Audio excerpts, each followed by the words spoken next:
त्रिदलं त्रिगुणाकारं त्रिनेत्रं च त्रियायुधं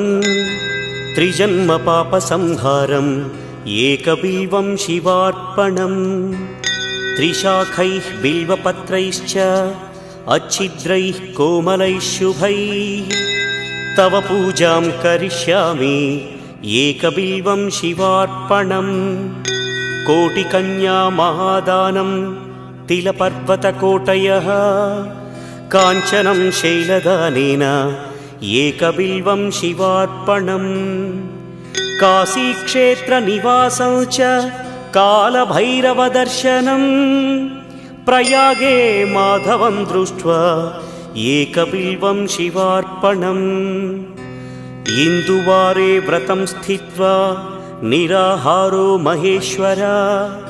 नक्तं हौष्यामि देवेश एकबिल्वं